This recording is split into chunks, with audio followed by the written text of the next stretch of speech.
लोकसभा चुनाव जहाँ से क्वेश्चन आने की संभावना हमेशा बनी रहती है, प्रबल संभावना। तो बीपीएससी में भी पूरी संभावना है कि यहाँ से एक या दो क्वेश्चन अवश्य रूप में आए। तो इसको आज हम लोग देखते हैं। लोकसभा चुनाव 2024। इस लोकसभा चुनाव जिसमें ब्रू प्रवासी ने पहली बार मतदान किया, हेडलाइन से ही शुरू करते हैं। ब्रू प्रवासी पहली बार मतदान करते हैं। सोमपेन जनजाति ने पहली बार मतदान किया। 64.2 करोड़ भारतीयों ने वोट देकर विश्व रिकॉर्ड बनाई। अभी तक इतना ज़्यादा वोट नहीं किसी देश में पड़ा था। तो ब्रू प्रवासी ने पहली बार मतदान किया। सोमपेन जनजाति ने पहली बार मतदान किया। अंडमान निकोबार की जनजाति है यह। और 64.2 करोड़ लोगों ने वोट देकर विश्व रिकॉर्ड बनाया। सभी महत्वपूर्ण जानकारी आपको इसी वीडियो में मिलने वाली है। लोकसभा चुनाव 2024। तो 2024 में देश का 18वां क्वेश्चन बनना शुरू हो गया। देश का 18वां लोकसभा चुनाव आयोजित हुआ। दूसरा क्वेश्चन 19 अप्रैल से 1 जून 19 अप्रैल से 1 जून 19 अप्रैल से 1 जून पूछ सकता है टोटल कितना दिन। तो 11 दिन, फिर उधर ऐसे करके जोड़ के बता देना है। परिणाम इसका आया 4 जून को। यह चुनाव 543 सीटों के लिए हुआ और 7 चरण में आयोजित हुआ। 543 सीट पर 7 चरण में यह चुनाव जो है कंप्लीट हुआ। सिर्फ 3 ही राज्य ऐसे थे जहां 7 के 7 चरण में चुनाव हुए।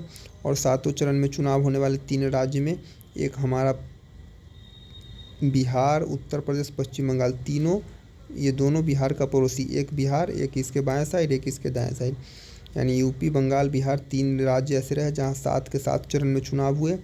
कुल 543 सीट में से बिहार में 40 सीटें हैं लोकसभा की।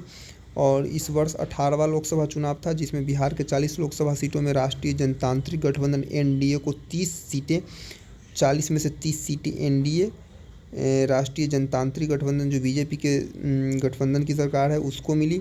साथ में महागठबंधन इंडिया अलायंस को 9 सीटें पर जीत मिली और एक पप्पू यादव जिन्होंने निर्दलीय चुनाव जीता था। और ये निर्दलीय चुनाव इन्होंने पूर्णिया से जीता था। क्वेश्चन यहाँ से आने की संभावना है कि बिहार में किस सीट पर निर्दलीय चुनाव जीत दर्ज की गई। तो पप्पू यादव के द्वारा निर्दलीय जीत दर्ज की गई, वो भी कहाँ से, पूर्णिया से। तो पप्पू यादव ने कहाँ से जीता, पूर्णिया से। ये किस पार्टी से जुड़े हैं, तो ये इनकी पार्टी का नाम है जन अधिकार पार्टी। तो लोकसभा चुनाव, तो ये बिहार में इसका समीकरण, तो बिहार में भाजपा 40 सीट में से 17 सीट पे लड़ी थी और इसने 16 सीट पे अपने सहयोगी नीतीश कुमार की पार्टी जदयू को लड़ने के लिए टिकट दिया था। 5 सीट पे इतने रामविलास पासवान की पार्टी, उनके बेटे चिराग पासवान को 5 सीट लोजपा को दिए थे। और हम एक जीतन राम मांझी को दिया था, तो वे खुद लड़े थे और जीत भी गए जीतन राम मांझी। साथ में लोजपा 5 में 5 जीते। जदयू ने 16 में से 12 में सीट पर जीत दर्ज की और बीजेपी 17 में 12 सीट जीत दर्ज की। तो 2 पार्टी ऐसे रही जो अपने 100% जीत का इनका रेशियो रहा, एक लोजपा और एक हम। तो हम से खुद खड़ा था। इधर इंडिया अलायंस की बात करें तो इसमें राजद जो थी, लालू यादव की पार्टी, लालटेन छाप, 23 में से 4 सीटें जीतने में कामयाब रही। तेजस्वी यादव के नेतृत्व में इसने अपना देखा। कांग्रेस 9 में से 3 सीटें जीती। भाकपा माले ने 3 सीटें लड़ी और 2 जीते। पप्पू यादव निर्दलीय, जिनका छाप था कैंची छाप, ये भी पूछ सकता है। पप्पू यादव निर्दलीय, कैंची छाप, जन अधिकार पार्टी, जिन्होंने 1 सीट जीती।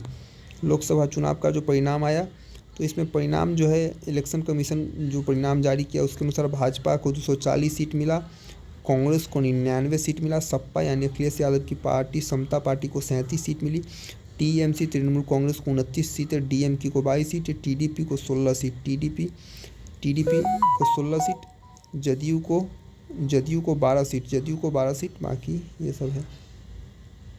तो 543 सीट में से एनडीए को 292 सीट मिली, पूर्ण बहुमत मिली, आराम से सरकार बनी। इंडिया अलायंस को 233 सीटें मिली।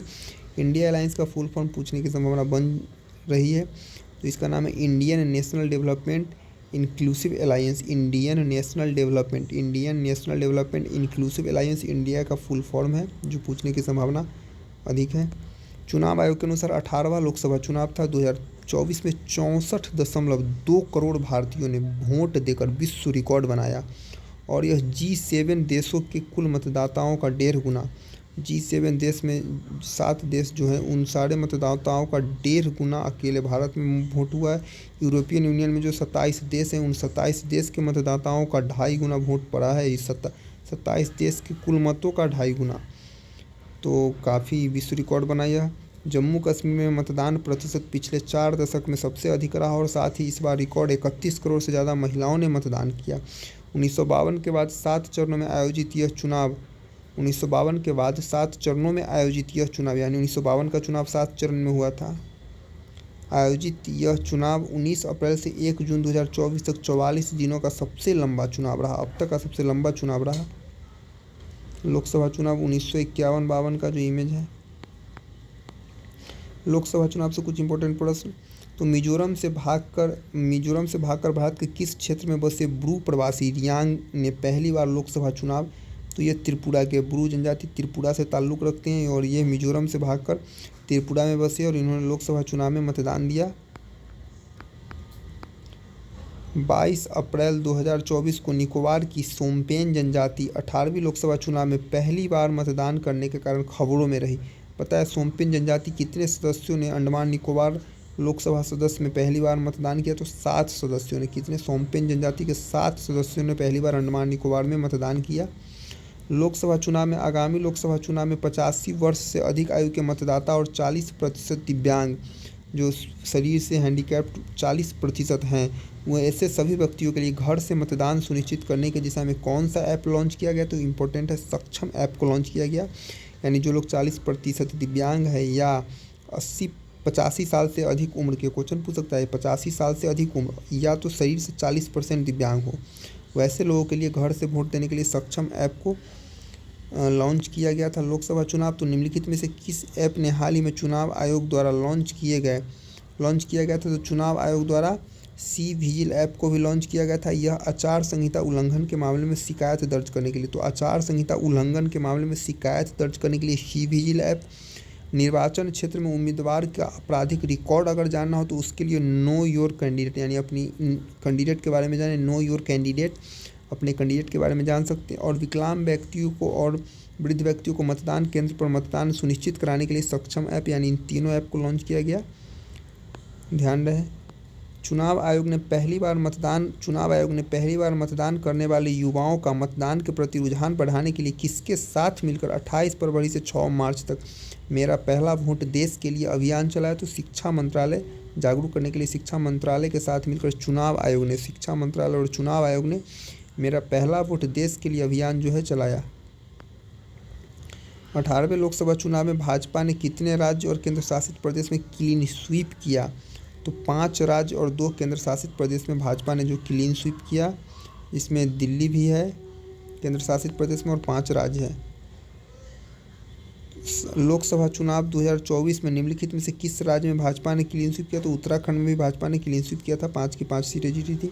मध्य प्रदेश की 29 सीटें भाजपा ने जीती। उत्तराखंड की 5 सीटें इसने जीती। हिमाचल प्रदेश की 4 सीटें, अरुणाचल प्रदेश की 2 सीटें और त्रिपुरा की 2 सीटें भाजपा ने जीती। साथ में केंद्र शासित प्रदेश में दिल्ली और अंडमान निकोबार की 7 और 1 सीटें जीती।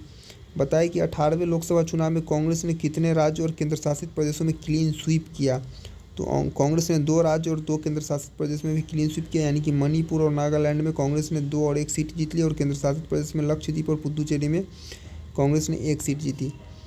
लोकसभा चुनाव 2024 में निम्नलिखित में से कितने राज्यों और केंद्र शासित प्रदेशों में बीजेपी को एक भी सीट नहीं मिला।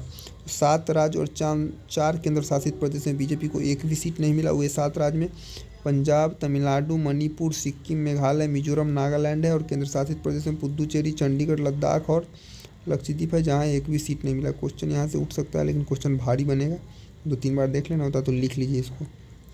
पूरे भारत में 18वें लोकसभा चुनाव में कितने उम्मीदवार निर्दलीय लड़कर चुनाव जीते हैं। इस 18वें लोकसभा चुनाव में 7 उम्मीदवार निर्दलीय जीते। 18वां लोकसभा चुनाव था जिसमें 7 उम्मीदवार, कितने, धोनी का नंबर 7 है याद रखिए, इसलिए 7 उम्मीदवार जो है वो निर्दलीय चुनाव लड़कर जीते हैं जिसमें हमारे बिहार के पूर्णिया जिले से पप्पू यादव कैंची छाप से जीत चुके हैं। भारत में प्रत्येक कितने वर्ष पर आम चुनाव आयोजित होता है। तो प्रत्येक 5 वर्ष पर जो है आम चुनाव का आयोजन होता है। भारत में चुनाव कराने के साथ चुनाव परिणाम की घोषणा के लिए कौन जिम्मेदार है। तो सारी चीज़ के लिए चुनाव आयोग जो है वह जिम्मेदार। बताएं कि वर्तमान में मुख्य चुनाव आयुक्त तो राजीव कुमार। भारत के पहले चुनाव आयुक्त तो सुकुमार सेन भारत के पहले चुनाव आयुक्त थे, जहाँ से क्वेश्चन पूछा जा चुका है कई बार। भारत की पहली महिला चुनाव आयुक्त तो भारत की पहली महिला चुनाव आयुक्त वी.एस. रामादेवी थी। कौन? वी.एस. रामादेवी भारत की पहली महिला चुनाव आयुक्त थी। भारत के मुख्य चुनाव आयुक्त की नियुक्ति कौन करता है। तो इनकी नियुक्ति जो है वह राष्ट्रपति के द्वारा की जाती है। बताएं कि लोकसभा चुनाव लड़ने के लिए न्यूनतम आयु, तो लोकसभा चुनाव के लिए न्यूनतम आयु 25 साल है। और राज्यसभा चुनाव के लिए 30 साल। भारत में मतदान करने के लिए नागरिक का न्यूनतम उम्र, तो मतदान के लिए उम्र 18 वर्ष है। भारत के राष्ट्रपति लोकसभा में अधिकतम कितने सदस्यों को मनोनीत कर सकते हैं, तो लोकसभा में अधिकतम 2 सदस्यों को मनोनीत कर सकते थे, लेकिन इसको अब हटा दिया गया है आंग्ल भारतीय को। निम्नलिखित में से किस राज्य में लोकसभा सीटों की संख्या सबसे अधिक, तो यूपी में सबसे अधिक सीट है। यूपी में 80 सीटें हैं लोकसभा की। यूपी के बाद महाराष्ट्र में 48 सीटें और बंगाल में 42 सीटें। महाराष्ट्र में 48, यूपी में 80, महाराष्ट्र में 48, बंगाल में 42, बिहार में 40, चौथे नंबर पे 40, तमिलनाडु 39, एमपी 29, कर्नाटक 28 और गुजरात 26। भारत का पहला आम चुनाव तो 1951-52 में हुआ था। बताएं कि लोकसभा में अधिकतम सीटों की संख्या तो 550 हो सकती है। बिहार और गुजरात में लोकसभा कितनी सीटें निर्धारित, तो बिहार में 40 और गुजरात में 26।